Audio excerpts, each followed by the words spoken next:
This one's messy in the best way. Fighters are calling out the boss, rumors are spinning about a blockbuster title defense, and a Vegas card is about to shake up 2 divisions at once. It feels like every lane of MMA crashed into the same week. On one side, you've got veterans spelling out why the pay system is broken, and a bunch of current names quietly hitting like on those posts. On the other, Ilia Topuria is being pulled toward a money fight that would melt the internet, and a few big voices are telling him to pump the brakes on any boxing detours. Add in a fresh round of Dana White versus media drama, a couple of funny gym clips, and a handful of real title stakes. And yeah, this is a wild stretch even by UFC standards. Let's start with the heat that set half of this on fire. Matt Brown said the quiet part out loud about how the machine works. He talked about how the UFC controls rankings, titles, and paychecks, and how fighters end up begging for bonuses or a phone call instead of negotiating from strength. He took aim at the old "eat what you kill" line and flipped it. In his view, the company eats what you kill, not the other way around. That hit a nerve.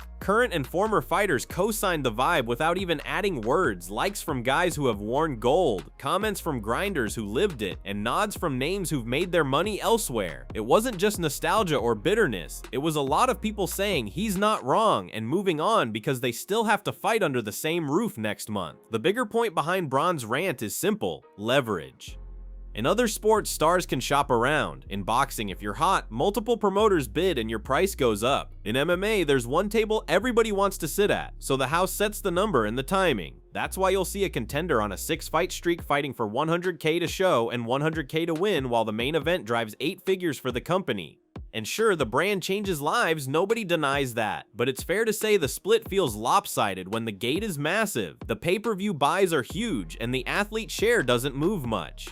That's the heart of what got co-signed across the sport this week. Not anti-UFC, just pro-fighter, and a reminder that even the guys you see as made men still remember what it felt like to scrape. Layered on top of that was the latest flare-up in the Dana White versus Ariel Helwani saga. Dana made a few remarks with that dry, half-smirking tone that always leaves room for interpretation. Ariel took it as sarcasm and explained why he thinks any talk of burying the hatchet is more joke than real olive branch. He even said he reached out years ago when he joined ESPN, got no reply, and that he'd still end it today if someone made the call, not for access, just because life is short. Whether you side with the promoter or the reporter doesn't matter here. What matters is how that tension shapes the space around the sport. When the most powerful voice and the biggest media voice don't speak, it creates a vacuum fans fill with noise. And when there's noise, the story becomes the beef instead of the fights. That's fun for a day. Long term, it wears people out. Now for the rumor that refuses to die. Ilia Topuria and Paddy Pimblett staring at each other across the same cage with a belt on the line. The math is simple. It's the rare fight where star power meets storyline in a way you can sell to your uncle who doesn't even like MMA. Arman Tsarukyan stirred the pot by saying he thinks Ilia is more likely to defend against Paddy than Justin Gaethje. His logic? Money and history beat risk in the short term. He even tossed in a wild idea about Ilia chasing a super fight up the ladder to make history, because once you've got gold, every door looks like it might open. You can argue that Gaethje's the harder fight, that rankings should matter, that the grind should come before the cash, but you can't deny which poster sells out an arena faster right now. That's why fans keep talking about it. That's why every clip with those 2 names in the same sentence gets traction. There's a twist though. The Ilia versus Crawford talk that jumped out of nowhere after all the Canelo drama is hitting serious pushback from people who know both games. Daniel Cormier said it clearly: if you step into the ring with a guy who's lived in that world since he was a kid, it's a mountain. TJ Dillashaw doubled down, calling Crawford the best boxer alive and saying it wouldn't go well for Ilia under boxing rules. Dominic Cruz added a creative curveball. If you want real fairness, make it 2 fights, one in the ring with 4-ounce gloves and one in the cage. He knows that'll never happen the clean way, but he's right about spirit. It's not the same sport. The timing, the rhythm, the ranges, they look similar, but they aren't. And Ilia is too good at the thing he actually does to risk all of it for a one-off stunt that doesn't set him up for long-term greatness. Meanwhile, the UFC 320 wave is rolling in, whether that rumor lands or not. Vegas is going to see champions we've argued about for 2 years finally settle something. There's an energy around that card that says divisions are getting sorted. No, Ilia versus Paddy isn't sliding onto that date, and that's fine. What 320 does is set the table for what comes right after. If the light heavyweight belt holds, a whole group of contenders are going to have to line up. If it flips, even better. New matchups bloom overnight. If Merab does what Merab does and drowns another contender, you start asking how long a champ can defend before the calendar, not the competition, wears him down. A clean night in Vegas will give matchmakers the freedom to make a splashy defense later, which is exactly where the Ilia conversation gets loud again. Let's slide to a different layer of this week that actually tells you who people are. Islam Makhachev told a story about early days in the US where he couldn't afford proper hand wraps. Saw Luke Rockhold taping up before every spar and basically said, "I'll do what I can with regular tape and make it work."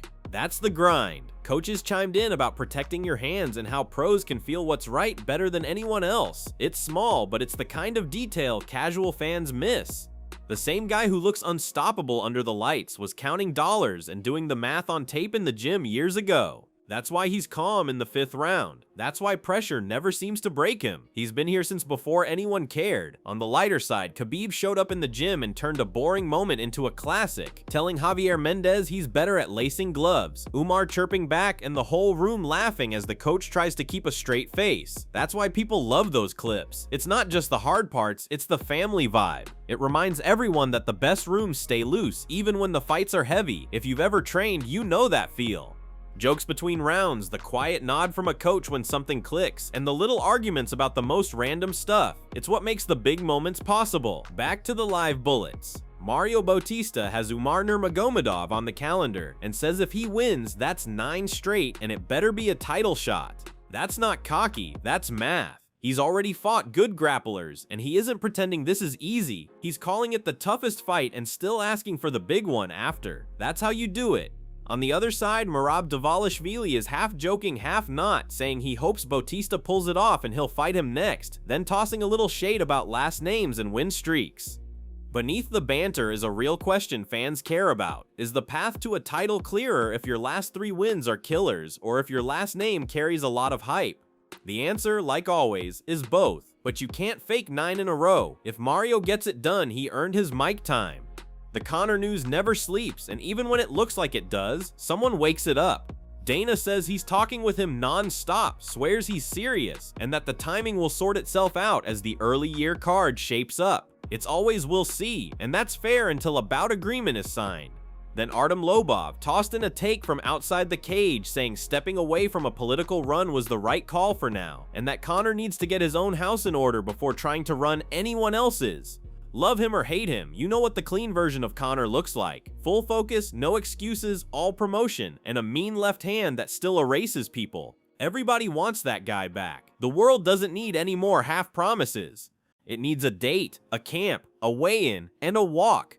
Some of the week's funniest bits were pure MMA brain. Ben Askren joked that he woke up from a coma and realized Merab beat Sean again while he slept, and that Sean should probably have done more wrestling. It landed because it's exactly how fight Twitter sounds when you miss a card and scroll your way through chaos the next morning. Everybody talks like they knew what would happen. Everybody forgets what they said last time. You either laugh or you lose your mind. Laughing is better. If you're wondering how all of this ties back to fighters calling out Dana and the Machine, here's the thread.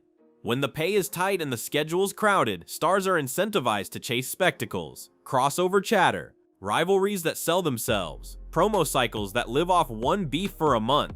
It's not a moral debate, it's economics and attention. The danger is when the circus eats the sport.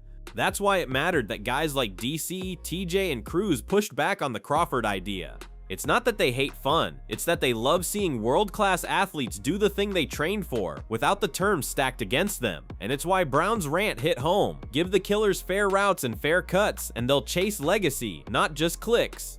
So where does that leave us with Ilia and Paddy? Exactly where we started, right in the center of a storm that would sell out a stadium and crash every stream at once. The smart money says it's not a right now fight, but the buzz says it's the one both sides can't resist for long. Ilia wants big moments. Paddy wants the biggest stage. The UFC knows an event when it sees one. The only question is whether they line up the timing so nobody can complain about who deserved it and everybody can agree it's the most electric pairing on the table. If they do that, no one will care what the poster says, only that the poster exists.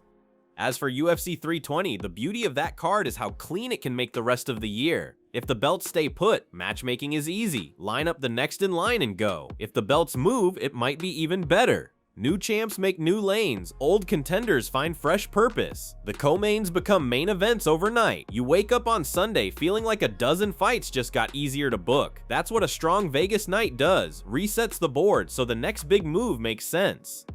This week didn't hand us neat answers. It almost never does. Instead, it gave us honesty from a veteran, restraint from a champion, a little chaos around a mega fight rumor, some gym floor humor, a title shot pitch that makes perfect sense, and the same old tug of war between business and legacy that has lived inside this sport since day one. That's MMA. It's messy, loud, and somehow still simple. Fight the best, make it fair, and let the cage settle the rest.